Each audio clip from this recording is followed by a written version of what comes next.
language evolves, perspectives evolve. We learn as humans about each other's experiences and we share them. And like to say, oh, I say some shit and then someone reacts like this, it's just like A plus B equals C. Like, I don't know what people are mad at. If you say things that are offensive, some people will get offended. Some people will come at you.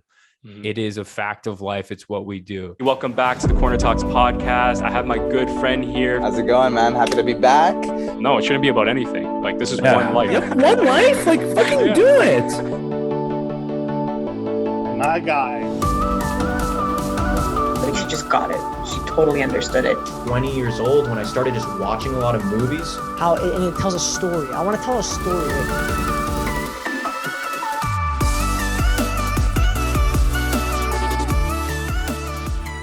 Friend and talented comedian, Andrew Packer. What's going on, buddy? How are you? Hey, I'm good. How are you?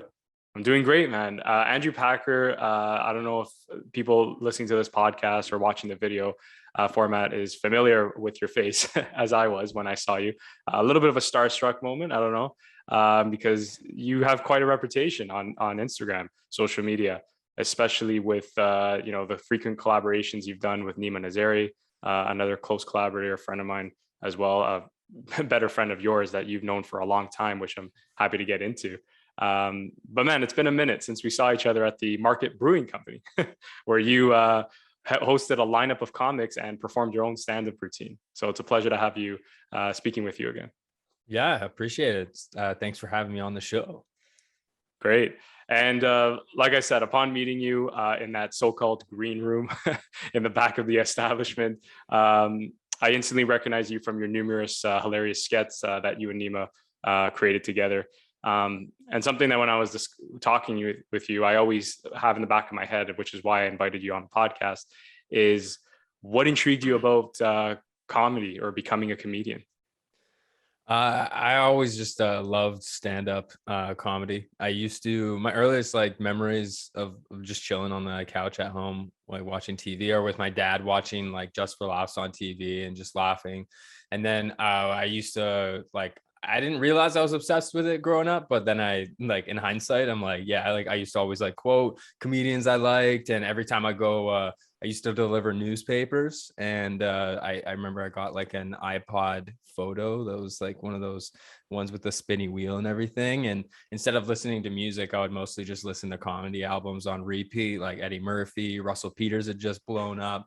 Dane Cook was like the king of the game at that time. And Oh, six. Yeah. So and then Dave Chappelle and just like going through all those. And I used to love just like listening to them over and over again and laughing and enjoying it. And then eventually it just clicked in my head that I was like, oh, you can just start doing this and hope for the best. And for sure. That's been kind of the journey.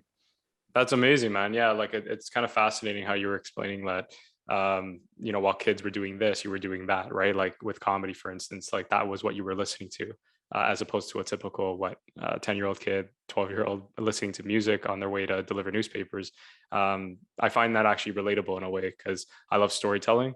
I love human beings connecting and conversing with each other. So when I go to the gym, a lot of people might be jamming out to the new Drake album, but I'm listening to Joe Rogan's podcast. That's what motivates me to keep going to the gym for some reason. So everyone has their niche, right? Like what makes them tick. I'd be surprised if people are listening to the Drake album while working out. That's just like, I feel like the Drake album is meant for like a bucket of ice cream and your woes, you know? Yeah, honestly, man. Yeah, maybe it was the wrong album I'm referring to, but I've heard it a few times. But yeah, definitely, you know my gist of it, right? It's like they're listening to something other than a podcast. So when I tell people I'm listening to a podcast, they're kind of laughing, saying like, you can actually focus on what they're saying. I'm like, yeah, I tune in and out, but I just love that it covers my whole session because a song you have to keep like changing and sometimes doesn't fit the mood. But my point being is that everyone is different. And I find that really fascinating, your come up, right? But I want to know from you, like, were you ever told that you were funny? Like, did you have that inclination to pursue it because you've noticed like, hey, like my friends, my family, they laugh whenever I talk, or like I'm pretty quippy with my jokes? Yeah, it just kind of, I guess, runs in the family a little bit. And then I no, I wasn't like really the class clown or anything. I was more like, if you were like close to me, I would just be like saying my jokes over to you, like kind of commenting on situations, Yeah. but Like not observe like it. yeah, not really like the biggest personality in the room by any means. That wasn't really like my, I a little bit more introverted than that. But yeah, I mean, it's more of like, I just came to the end of like university. I was like, I was like 3 years in and looking at like all my job prospects, and I had worked so hard to not go into debt during school. Like I took on 2 jobs at the same time and all this stuff. So I wanted to have like a direction. I was in business school, so I was like, maybe I'll have my Dragon's Den idea. And Exactly. then I Dragons just Den. Love I it. started doing stand up because Yeah. I had some extra time in the summer of between third and fourth year, and then just got hit with the bug of it. And I would find myself constantly procrastinating studying all the time. And what I would do to procrastinate is I would Google comedians that I like and just read their Wikipedia bios, and just eventually one after the other reading that, I was like, oh man, like these are all people that just kind of started at some point, Yeah. maybe around my age. And yeah, so I was 20 when I went on stage for the first time, and then took about a year after finishing school that I decided I would go on full throttle, try to pursue it as a dream. Yeah, that's why I love having these conversations, right? It's highly, I can resonate with that story. I'm not pursuing comedy, but with filmmaking, it was the same thing, right? Like I always wanted it all my life. You know, I always felt it was a calling since I was a little kid. You know, I blame my parents for always situating me around a TV, watching movies with them. But you know, when I was in university, yeah, I studied marketing at Ryerson, but my head was somewhere else. My head was in film, and I was always researching, like you, heroes or people in the industry that you can follow, just how they made it, what they did, how they started, and then really diving into the craft, how I can make it my own. And it's kind of actually funny because it sounded very similar actually to my story when you said that you were 20 years old and you know it was the first time you kind of went out. 20 years old was my first short film, which can't even for the god for the for the sake of me forget it, remember it. But then I like that you said you gave yourself that room to now go full force in your 20s. And that's something that actually stuck out to me when we first connected at the Market Brewing Company. A lot of people don't really talk like that. A lot of people aren't really given the opportunity to kind of pursue their dreams full throttle. And I like that you said, you know, you went for it, and you just saw how far it would take you. And evidence now, like it's significant progress, I would say, considering when you were 20. But I want to know now that you went full throttle and so far in the journey, did your friends and family, like, did they support you along the way, or has it always been a struggle for you? Well, my parents are actually like super supportive. I can't like thank them enough. It was at a time because it's a very romantic artist story, right? To be Of like, course. but everyone said no to my parents. Even they disowned me. They kicked me out of the Yeah. house. Everyone left. And it is like, and I always thought like, because I used to listen to podcasts much like this one, like just trying to get stories of comics and people that I respected to kind of mirror myself. And maybe I did that a little too much because I was like, oh man, this is like, my parents are so supportive. I don't even have that like angle to go on for this artist journey. Yeah. But no, like my parents used to come to open mics pretty early on. Wow. Like they still reference this joke that I made that makes me cringe, that this like joke that I made when I was like 2 years in. And my dad being like, well, you should bring that one back. That was a good one. Yeah. And yeah, so they've been super cool. And I've been I've been with my fiance now also for just over 10 years, so longer than I've been doing stand-up. And yeah, she's been incredibly supportive as well as her parents as well. Like Wow. I got a whole like family. Like I mean, my family, I wouldn't be where I am at this point, which I mean, still have like big, huge dreams of where I want to go, but Yeah, of course. without the support from my family, man, like it's dope. It's actually, believe it or not, beneficial to have supportive family. No, the reason why I bring it up is because, again, everyone's story is different. And this is why I love doing this podcast, is everyone can share a different platform. And like you said, you can take inspiration or kind of lessons from different creatives, how they came up. But nevertheless, like I asked because with my parents, yeah, they were supportive, but there was also many times, especially when I was first starting off, that I was getting that constant voice, like feedback, like when are you gonna like apply for a job? When are you gonna get out of the house? When are you gonna, like do something other than this dream? Because what if it doesn't support you, kind of thing. And the reason why I ask you that is because like even when you were mentioning about your fiance and their parents, like very fortunate for you too, right? Let's be honest here. There's been a lot of people my age that pursuing the arts, they'll say things like, my girl wants to move out, but I don't have enough money because I'm pursuing this dream. Like, what should I do? Right. And on top of that, you have the parents of your fiance supporting you as well. Like, I remember that was a big predicament for me. Like, when I was first starting out and I would go around saying I'm a filmmaker, like a lot of people, like the conventional path, don't want to really hear that, especially when you're going on dates, right? So it's like, you kind of, what I'm saying is make it your own, right? And that goes back to the beginning of like having the conviction in yourself to just kind of go for it. And that's something that I've learned for myself in this kind of journey. And I'm so happy that you've had such a strong support system along the way. It's really beneficial, like you said, to hear that. Yeah, you can have some real crushing moments, especially in stand-up, where you're going on stage, you're bombing night after night after night. Like I remember being like 2 years in, and just I remember the goal even at that point was just like, if I could just consistently have laughs for 5 minutes, that would be great. Yeah. Like, it's because at the beginning, man, it's so hard. You suck. You're like, you're just bad. People look at you and like you have nothing to offer this community and you need stage time to grow. But why would anyone give it to you when there's so many other people that are better than you? And like, it's real. Yeah, it was so tough, man. But being able to like come back to like my base and just have people that someone to hug. Yeah. You're like, oh, this is helpful. No, for sure. When you step off the stage, I told you right when I saw you, right? I was telling everyone that night, all the comedians, like, you guys forget if you got a laugh or you didn't.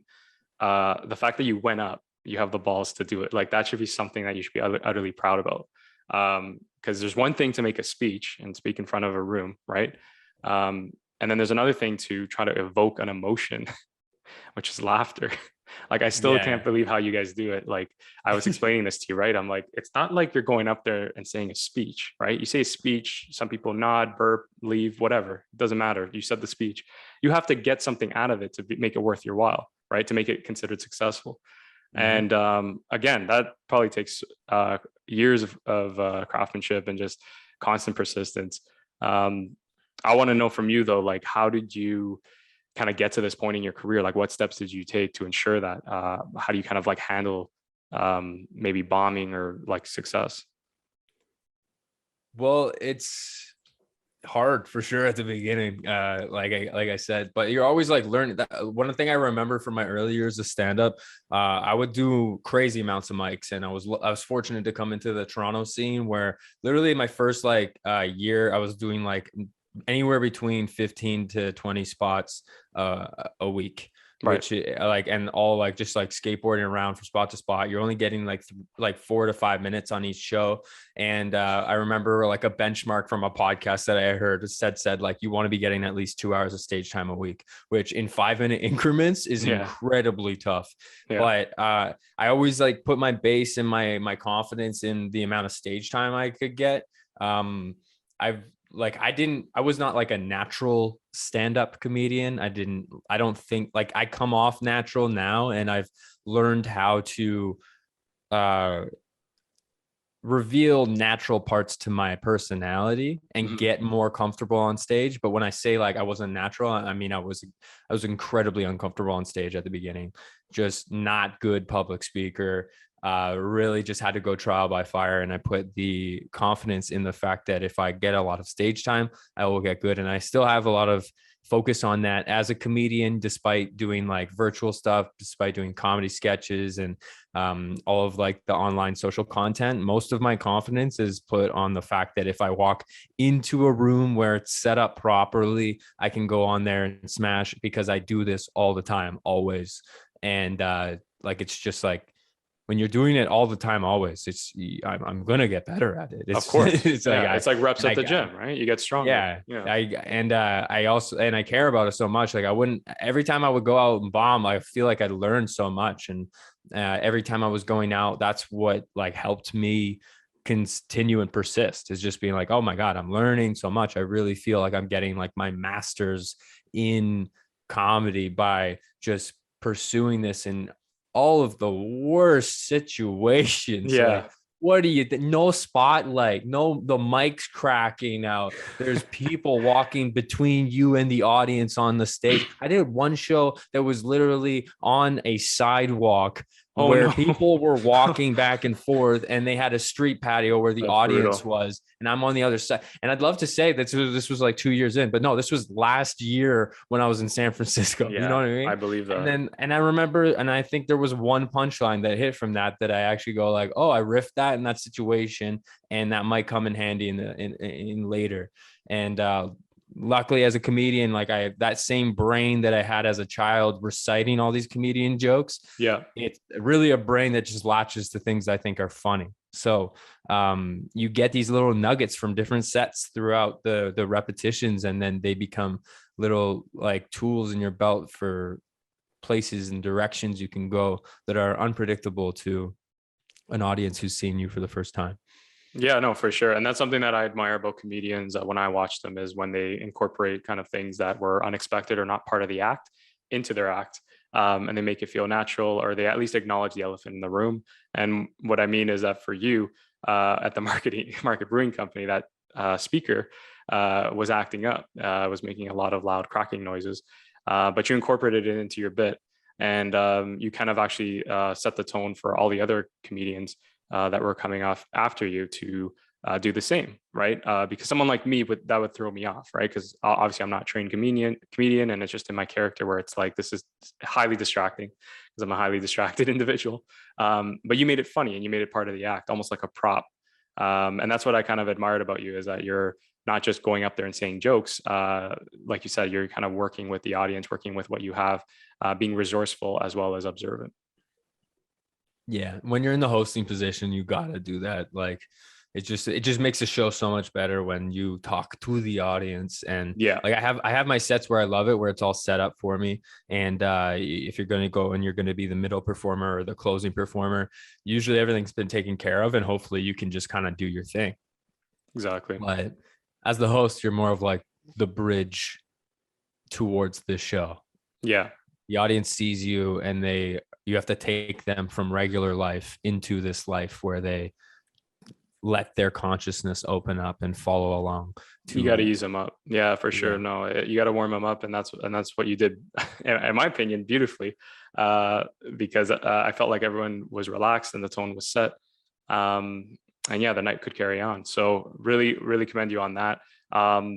And now I want to get into something that you're probably the last person I would have to explain to, and that is social media. How effective and powerful this platform is in growing your audience and expanding your brand. So I've looked into your socials, and must commend you on your impressive following. You've accumulated over Instagram and YouTube, even TikTok. I want to know from you though, why do you dedicate so much of your craft to this piece of technology? I would say that the pandemic really put things into focus. And I needed a silver lining during the pandemic, man. Like I said, all of my confidence, all my my identity was kind of built off of being a comedian who goes on stage every single night. And that's why I'm getting so good at this and so good at being funny. And then the universe was like, no more. Yeah, exactly. No, yeah. All live shows gone. And I'm not going to say that I'm not going to weep and be like, oh, I'm, the only one that lost anything for the pandemic and stuff. But for my dinky, stupid little life, it was very cage rattling on my whole identity. And so right away in the pandemic, I started making a lot more TikToks and videos and stuff.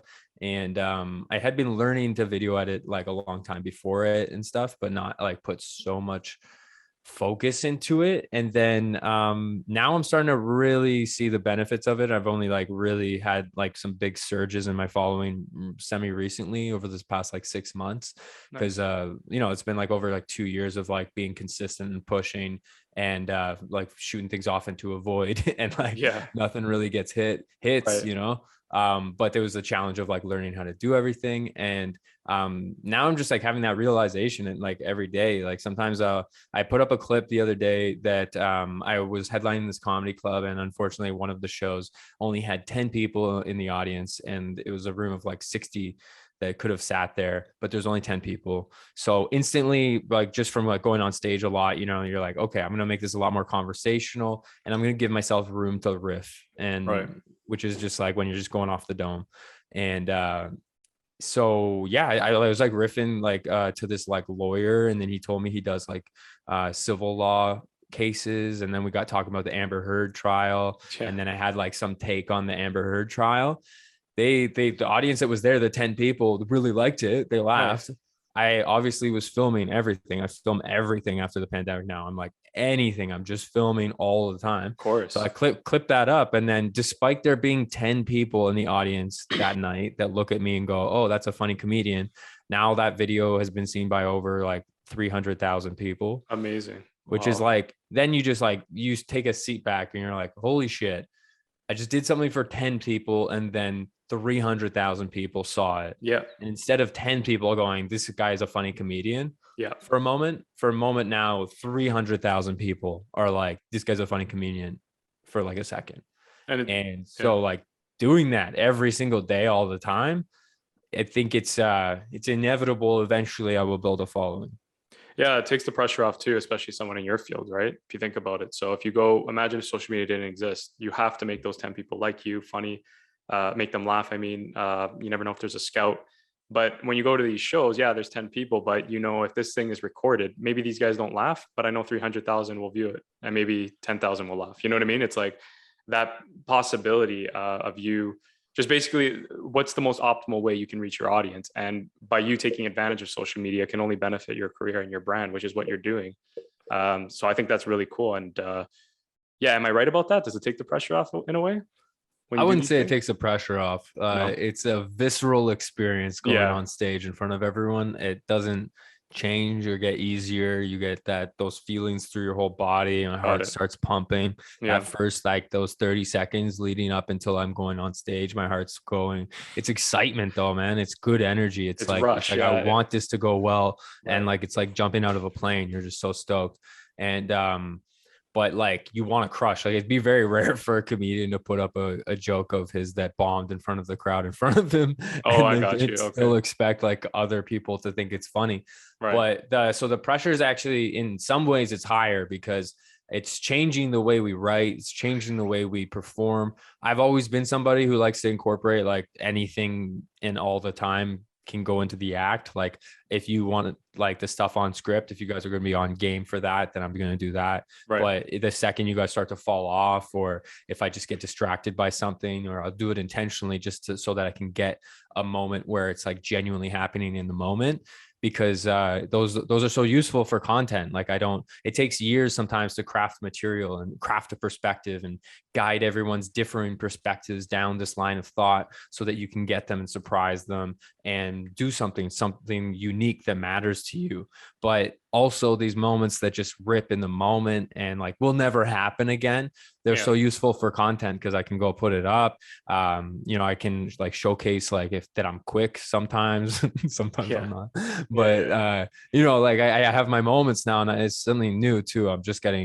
I feel like I'm getting into like a groove where I have so much further I can go as a comedian, but I'm in like a functional professional area at the moment, which is really nice to be in.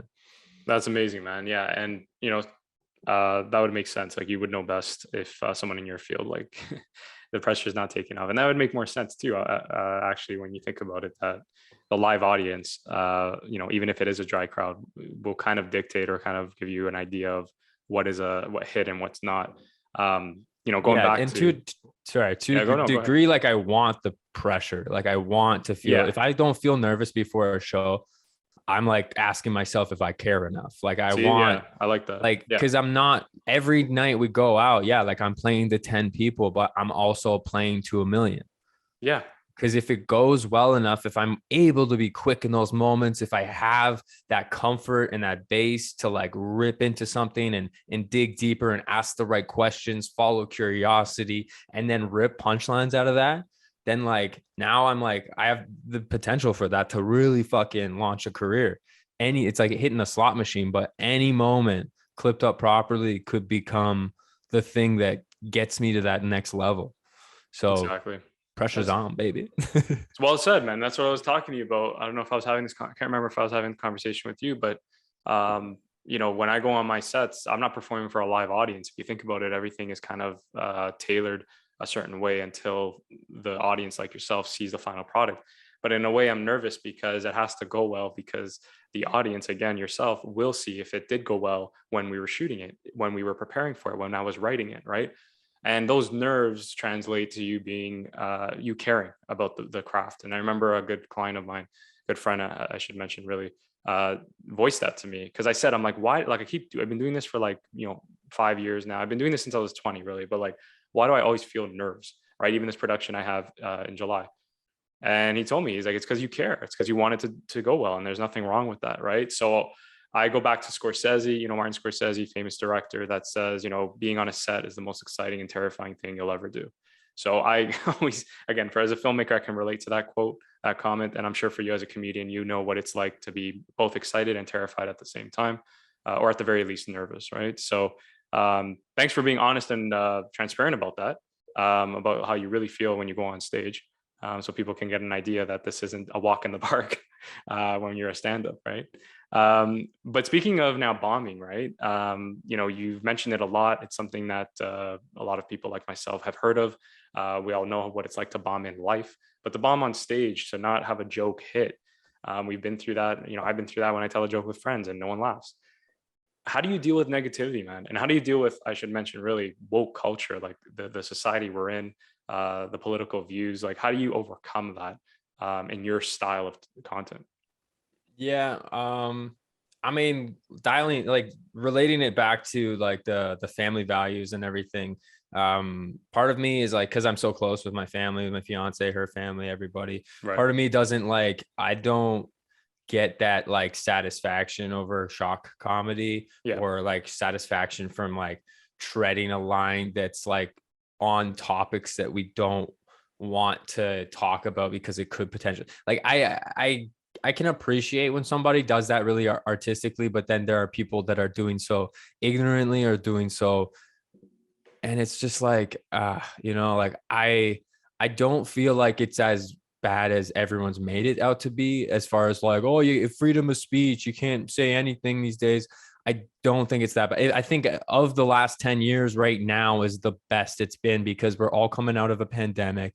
There are actual wars going on. Not to say that there weren't already, but there's one in our face that we're all paying attention to. The pandemic, like, fucking really, dude. Like, so like people, it's like we're growing, things evolve, and language evolves, perspectives evolve. We learn as humans about each other's experiences, and we share them. And like, to say, I say some shit and then someone reacts like this, it's just like A plus B equals C. Like, I don't know what people are mad at. If you say things that are offensive, some people will get offended. Some people will come at you. It is a fact of life. It's what we do. And the craft of stand-up comedy, the craft of this type of speaking that we do, is figuring out how to dance through these topics, portray opinions, portray perspectives, while using this comedy to break the gas on a situation and flip it back on our own ego. So in short, just get better. Like, if you bomb, if a joke bombs, then get better. There is the odd time that it's the audience's fault, but it almost never serves you as a comedian to blame the audience. The audience is not in your control. You are in your own control. Yep. So there's no sense thinking it's the audience all the time, because you won't actually reflect on yourself and reflect on the empathy that's required to understand why someone might get upset by all this. And this is like a shaping perspective that I'm continuing to like grow and develop and learn. Like, I'm not perfect. I've said things on stage that I cringe at now when I think about it back then, like, have you ever just interject, have you ever lashed out at the audience or no? Not like lashed out. I have felt animosity build up inside my body during Like, has the it ever set. been personal? Like comedians where like they start insulting the person heckling. Like, I'm just curious, if being human, like a human being, do you ever like does it ever get to that point? Well, I mean, I used to do this show that used to happen in Toronto every Sunday. It was called The Danger Room. And it was the whole premise of the show was to be the worst show possible and provide the worst situation for a comedian to try and go perform. They would actively encourage heckling. The best heckle would get a free beer. It was fun. It was turbulent. It was a roller coaster. You'd have some of the biggest, craziest moments, and then some of the deepest lows where everything feels like it's shot. And so I had and that was honestly, you couldn't do that every week because I was doing it every week, and like it actually made you like depressed. Oh yeah, like, I was just gonna say, like, how was your mental health? Yeah, like if it messes you up. But I had some of my like worst sets, some really good sets there, and that those gears that I built in that room of learning how to deal when everything is going against you has helped me just provide a professional show and get paid properly on shows that like have not gone that well outside of the cities. Like, sometimes you're running into a situation where people are heckling, people don't give a shit about the show. The bar owner thought it'd be a good idea, but none of the audio is done properly, and half the people can't hear, so they're just all talking. And you got to like hit this gear of figuring out how to have, we call it a hell gig in the business. And you got to learn how to like hit that gear of like how to show the crowd you're having a good time with the situation in front of you for 45 minutes. So like, I've had those situations. And it's been like the last time I got like animosity building up in the crowd towards the crowd. You learn how to mask it, but also it's just like one of those things where you're like, fuck, I'm still learning, even like, especially when things are not stacked for me, most comedy shows you go to in a city, in a comedy club, everything is going your way. People walked in, they got checked in. The guy who checked them in told them to turn off their phones, told them not to heckle. They got seated. If they heckled and somebody comes up, they go, "Excuse me, you can't do that." And then you continue your thing. You flip the audience onto them. It's easy, it's fun, it's good. But then you go to these small towns sometimes. No one's been to a comedy show. They're just at the bar they drink at all the time. The dude who's yelling at you is having sex with the bartender, and his name's Jim, and he drinks there 7 days a week. So do you think they're going to kick Jim out? No. Okay. No. Now you've got to leap the hurdle of Jim while you try and do your jokes. And you might be like, oh, I got 45 minutes of jokes. Well, guess what? Every single one is getting cut in half because Jim won't shut the fuck up. So like, then you got those situations, which can be extremely fun. Don't get me wrong. But then the odd time, you really have to make it look like you're having fun. And well, I was just going to say, it toughens you up, right? It kind of, obviously you don't want to go to a point where your mental health is in jeopardy, but it reminds me actually of, like, again, I listen to Joe Rogan a lot, and Joey Diaz, another favorite comedian of mine, was on the podcast, and he was explaining how even though he made it to his success to where he is now, he still goes to those kinds of bars you're explaining. Because it humbles him, but it also reminds him like that he needs to still work at his craft, right? It kind of like makes him develop that resilience and also give him his edge still, right? Because there's such a thing as softening up too much, right? If you have people around you, like you said, I've been to those venues too. Sir, turn your phone off. Sir, you can't speak loudly. Sir, shh. When the performance is on, and I'm saying to myself, this is, of course, you got to be respectful. At the end of the day, it's a performance, whatever. But I'm thinking to myself, especially for a comedian that lives off of that, volatility, right? Like, you need that sometimes in your life, because imagine if you were coddled that way, like conditioned the whole time, and then that speaker was acting up. you would probably turn red and say, I don't know, the guys, I don't know what to do every time I speak. It like, not saying you directly, but you get my point, right? It's like, you can't be too conditioned that everything is working smoothly for you. You have to kind of deal with that adversity. So I respect that, Andrew, for sure.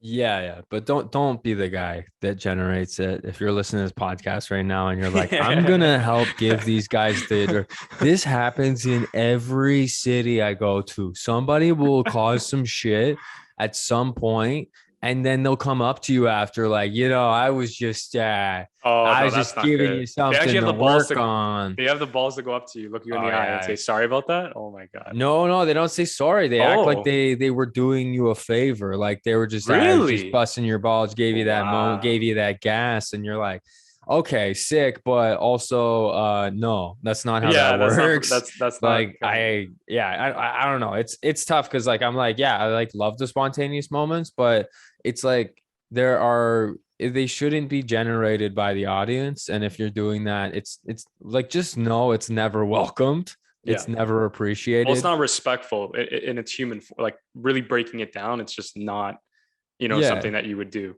If you And were anywhere. collaborating with me, you would be on tour with me and you would know moments that are good times to collaborate. But But you're not. that's someone that's in your field that like you just said, it's That's trained, what is I mean. aware. Like Yeah. there's those step on punchlines that would have been a real fun experience for the crowd. And in doing so, they make a worse show out of the show.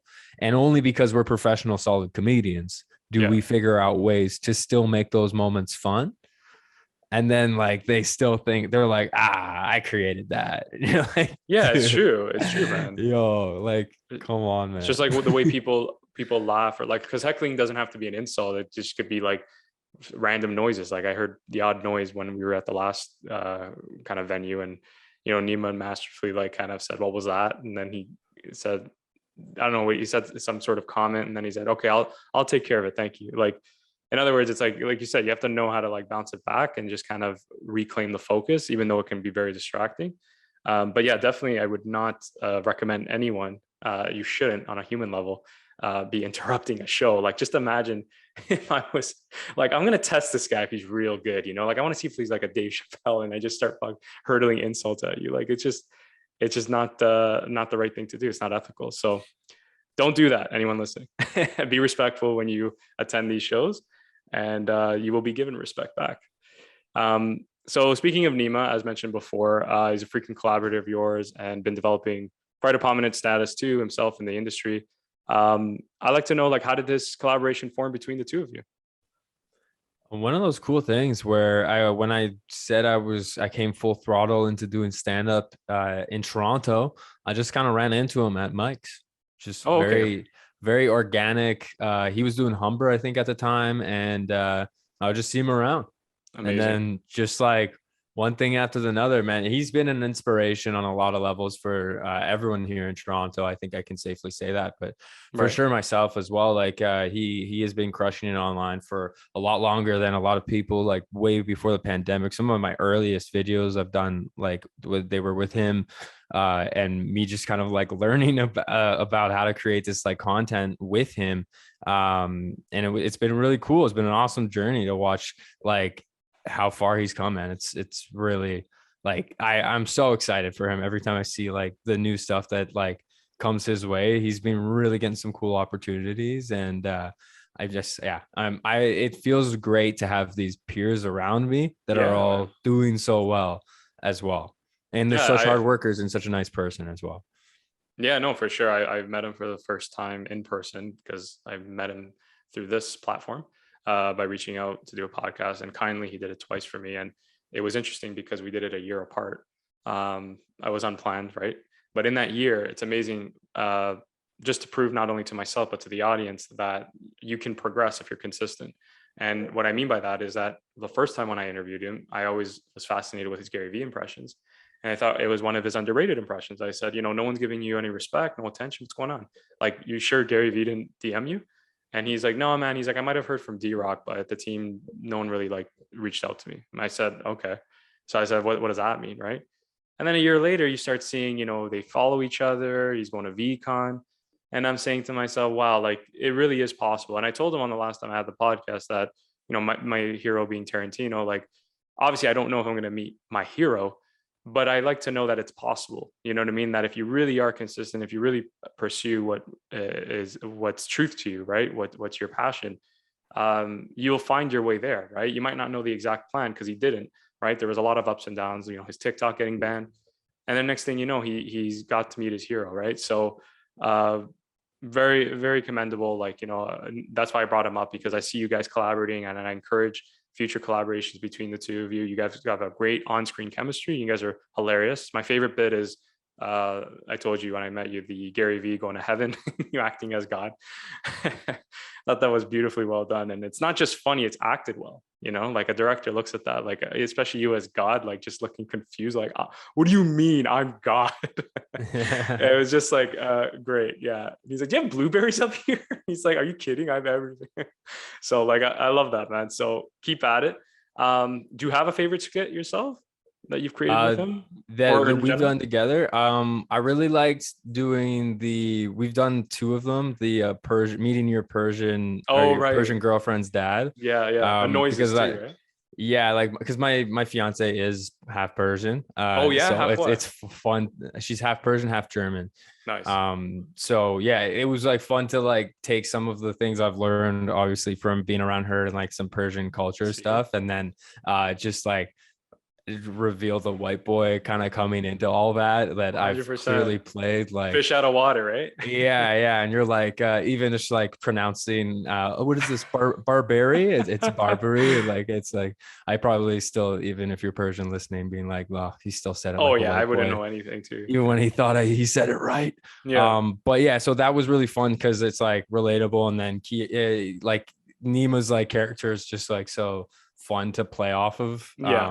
And it's like, it's really great to like, it's so much fun to collaborate with people that are doing stuff. Like, that's what I've realized. Like, I am constantly doing stuff, making my own stuff. But when I agree to collaborate with somebody, then I start writing and I start expanding off of the things that they all do already, to see like where we can like intersect and stuff. And so Neema has like such like a myriad of characters that you can be like, okay, cool, let's write something for the Persian character, let's write something for Gary Vee, let's write something. And so it's just like, it makes it so much better because you can prepare properly. And then like, we'll bang out like 3 TikToks and 3 sketches all in like one day. And when we work together. So it's sick. That's amazing. Yeah. The litany of possibilities. That's what it is, right? Like, the more you, and I like that you said that, is when you collaborate with someone, especially someone as, dedicated as Neema, you can't help but think of ideas for yourself. Right. And you see how also you're inspired by these people in the industry, right? You see how they do it. How, like you were telling me at the comedy club, how they, how he sets up the shots and how he like wants to execute it efficiently. You take that also from a technical perspective, right? And you kind of apply it to your own videos. So it's always like a learning process. And I think that's really the important of collaborating. So yeah, definitely looking forward to more skips with you and Neema and those characters you can deliver. So before we go, I want to know though, what do you see next in your career as a comedian in terms of content, or maybe other avenues of comedy you like to pursue?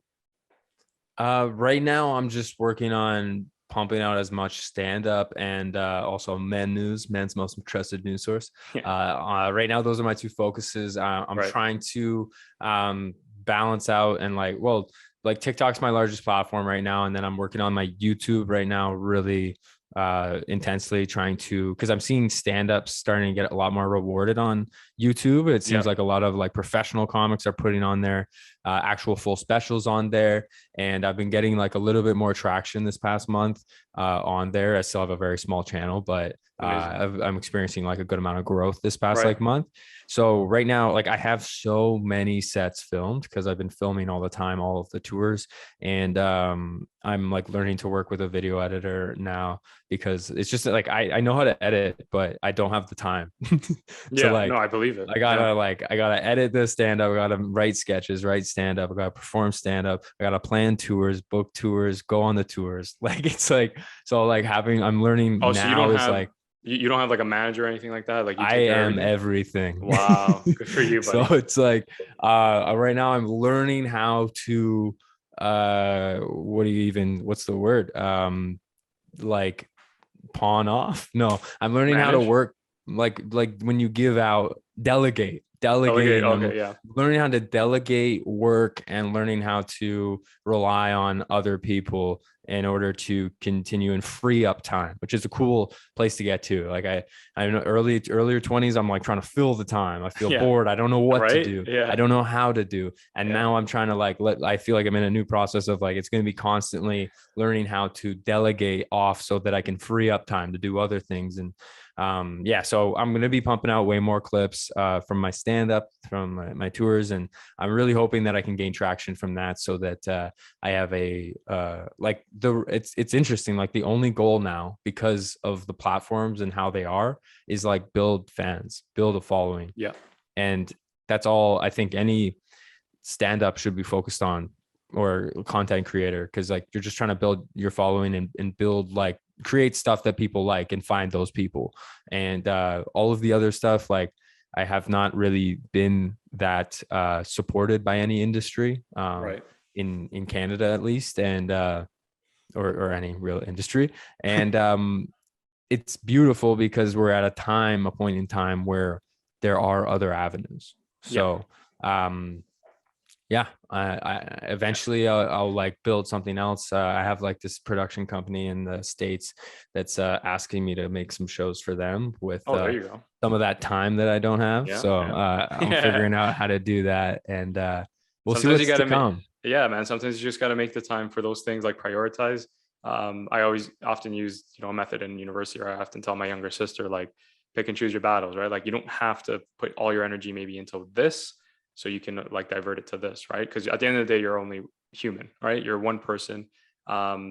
Just don't stretch yourself too thin, right? But you got this. I know you do, and I'm sure.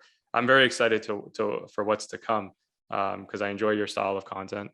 And there's a lot of, like you said, there's no excuse for a lot of platforms. One thing I wanted to mention too is when you were saying how, it's not really like the audience's fault, and like I have to take it upon myself. Gary Vee often said, and it's very true, is the market will decide. So by saying that notion is that you're doing all these things, you're hustling every day, you're not slacking. At the end of the day, Andrew, you could just say to yourself, I'm doing everything that I can, and the market will decide whether I'm good or not, right? You can obviously improve yourself and get better and listen to the market, what they want. But in some ways, it's kind of like it's up to you to get to a certain point. And the market, once at which they are, evidently, will grab onto, whatever you produce and whatever you put out, and they will show you the possibilities of where you can take your career.